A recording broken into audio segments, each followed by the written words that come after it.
Most people have heard of the Electoral College during presidential election years. But what exactly is the Electoral College? Simply said, it is a group of people appointed by each state who formally elect the President and Vice President of the United States.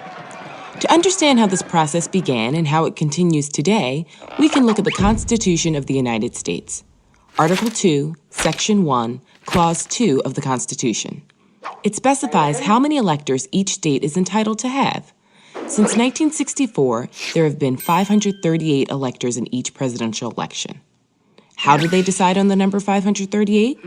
Well, the number of electors is equal to the total voting membership of the United States Congress, 435 representatives plus 100 senators and 3 electors from the District of Columbia.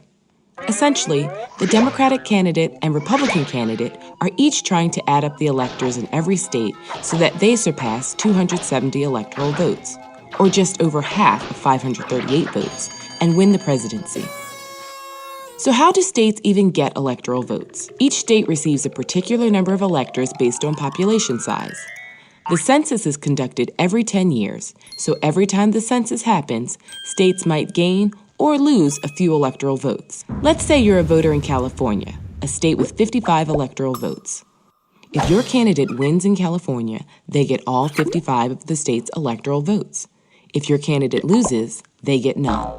This is why many presidential candidates want to win states like Texas, Florida, and New York. If you currently add up the electoral votes of those 3 states, you would have 96 electoral votes. Even if a candidate won North Dakota, South Dakota, Montana, Wyoming, Vermont, New Hampshire, Connecticut, and West Virginia, they would only gain 31 electoral votes total from those 8 states. Here's where it can get a little tricky.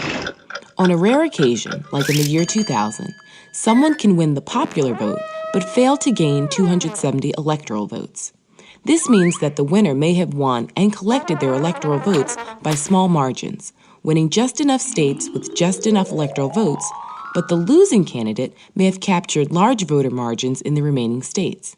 If this is the case, the very large margins secured by the losing candidate in the other states would add up to over 50% of the ballots cast nationally. Therefore, the losing candidate may have gained more than 50% of the ballots cast by voters, but failed to gain 270 of the electoral votes. Some critics of the Electoral College argue the system gives an unfair advantage to states with large numbers of electoral votes. Think of it this way.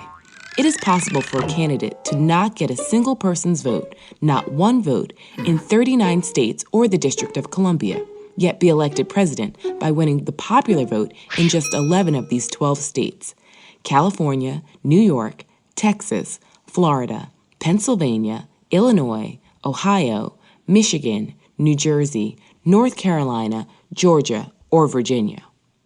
This is why both parties pay attention to these states. However, others argue that the Electoral College protects small states such as Rhode Island, Vermont, and New Hampshire, and even geographically large states with small populations, like Alaska, Wyoming, and the Dakotas. That's because a candidate can't completely ignore small states, because in a close election, every electoral vote counts. There are certain states that have a long history of voting for a particular party. These are known as safe states. For the past 4 election cycles, in 1996, 2000, 2004, and 2008, Democrats could count on states like Oregon, Maryland, Michigan, and Massachusetts, whereas the Republicans could count on states like Mississippi, Alabama, Kansas, and Idaho. States that are teetering between parties are called swing states. In the past 4 election cycles, Ohio and Florida have been swing states, twice providing electoral votes for a Democratic candidate and twice providing electoral votes for a Republican candidate. Think about it. Do you live in a safe state? If so, is it a Democratic or Republican safe state? Do you live in a swing state? Are your neighboring states swing or safe? Is the population in your state increasing or decreasing? And do not forget, when you're watching the electoral returns on election night every 4 years and the big map of the United States is on the screen, know that the magic number is 270 and start adding.